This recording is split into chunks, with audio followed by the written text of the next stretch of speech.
There we go.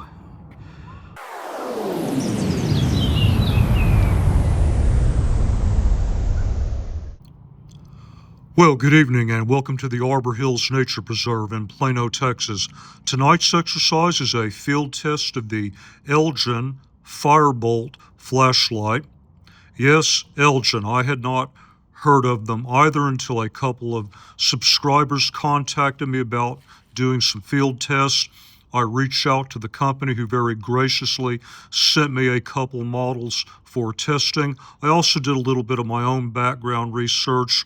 I'll leave you the link to the website. You can follow up as much as you like. Very briefly, they manufacture a number of products in addition to lighting systems, but all of their products are very heavily oriented towards work environments. So these are work lights, definitely work first. So I'll be straight up with you.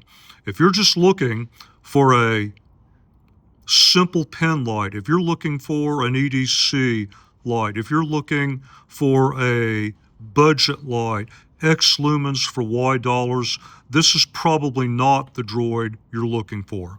And I've said this before in multiple videos, I don't want to waste anyone's time.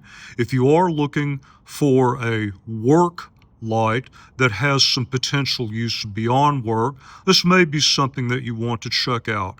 And I did eventually locate a few users of the products, all of whom work in either manufacturing. One person does component inspections aboard private planes. So yes, it's a very work-first type of light.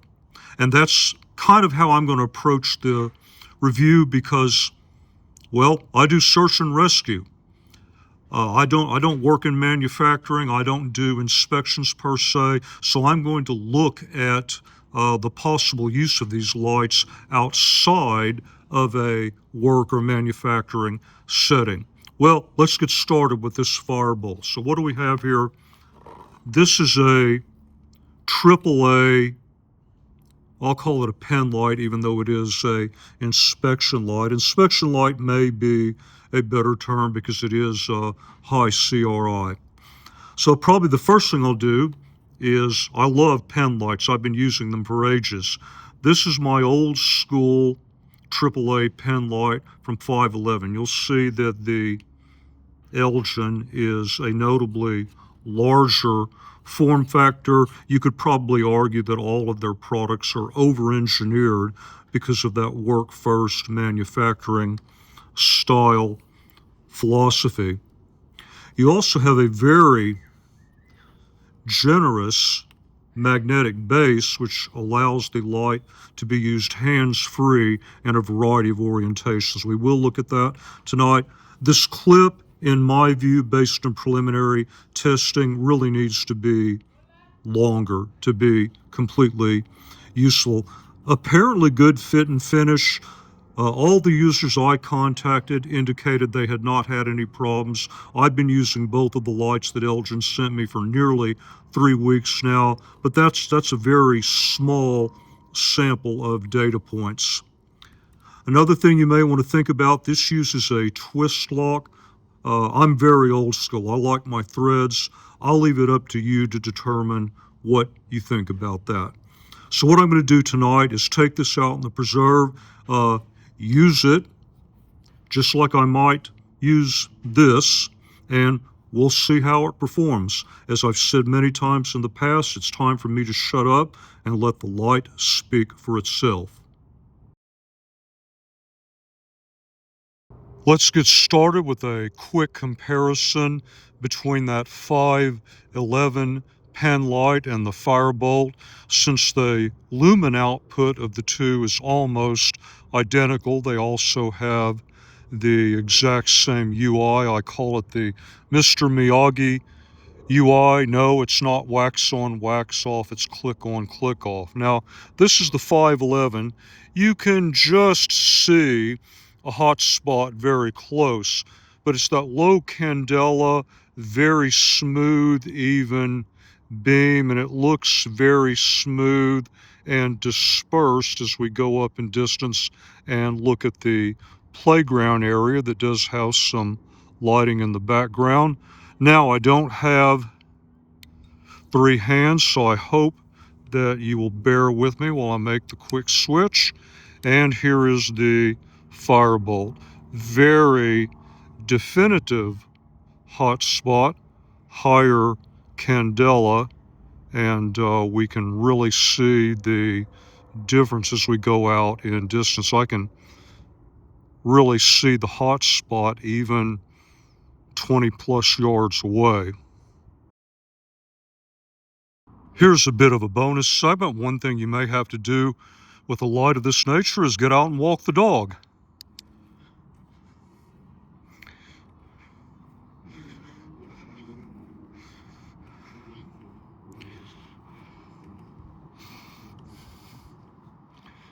And there you go.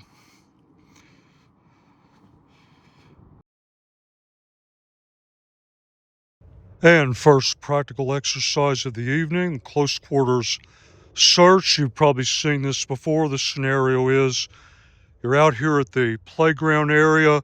Your kids were out here earlier. They dropped something. Now you have to come search for it. And even though we only have one output level, it seems to be pretty ideally suited to this particular task.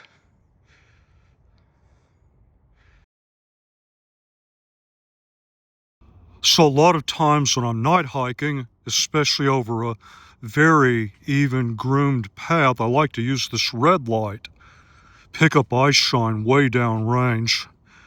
This is a pretty potent red output, 120 lumens, and so I may not do industrial inspection, but I do like wildlife inspection, and depending on the time of year, you can pick up some pretty interesting wildlife in these areas. There's everything out here.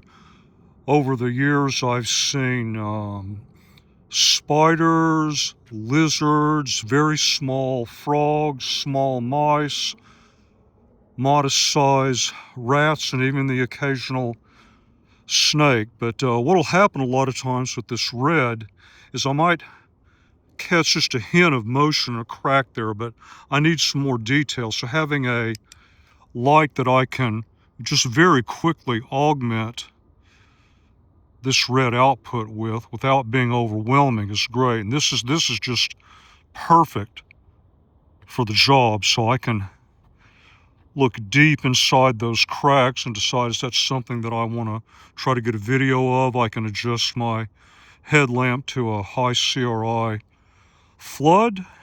And let's see, we don't have anything out here tonight. Well, that's the way it goes sometimes.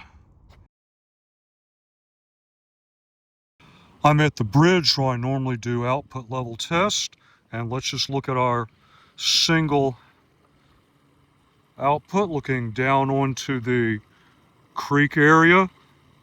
Then as we go up, line of sight gets about 40 plus yards. I can just barely get to the opposite edge there, and I'm not really getting any details inside the tree line.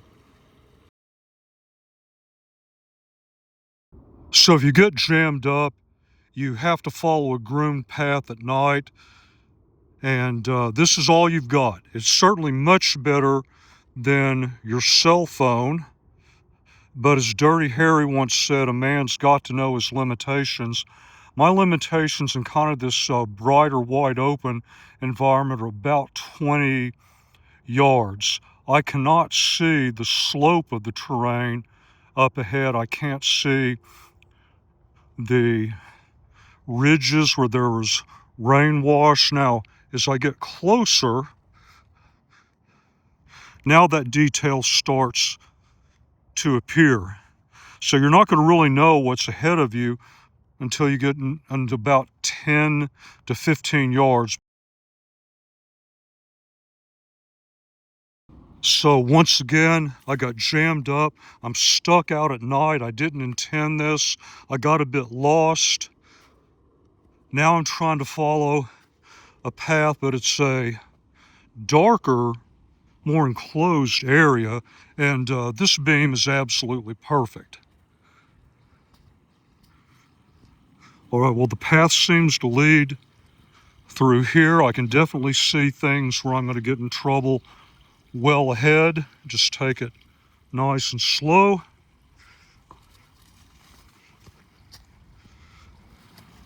Well, that's not the way to go. Let's keep going this way.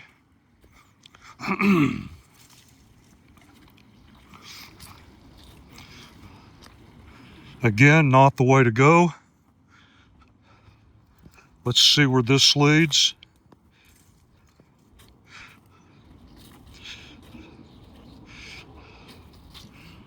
Oh, great, it's an obstacle course.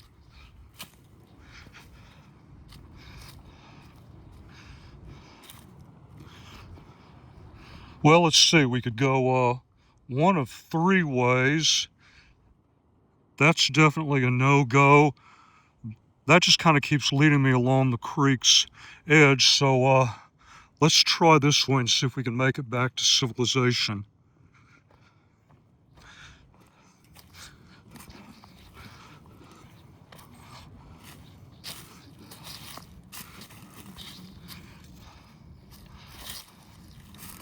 All right, well, sometimes I'd rather be lucky than good. So I have my headlamp on a very low flood. There's the mag mount for you. There we go.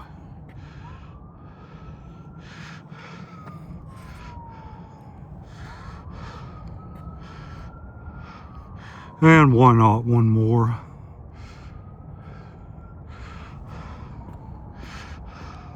Sometimes it seems to require just a tiny bit of adjustment to get it oriented the way you want, but there's a quick look at it. And you may have need for this type of light approaching your vehicle after a fun night hike, even though there's a lot of light out. Still has some dark areas, so let's see if the Firebolt helps out with that. Not bad at all.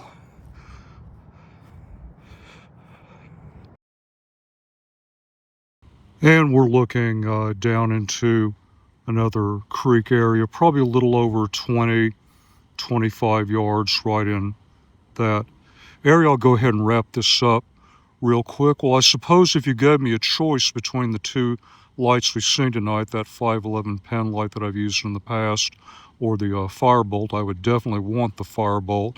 And they are both using the exact same batteries, Duracell Power Boost. And I don't know, I really think lights should be able to sell themselves. I still think the play here is a work light first, and then what can you get beyond that? I hope you saw that tonight. If there are some other tests you'd like to see, let me know. I'm going to continue using the light, maybe even beat it up a little. If I notice anything, I will let you know. And on that happy note, I'm going to shut it down. And as always, until the next review, thank you very much for your time, and thank you for watching the video.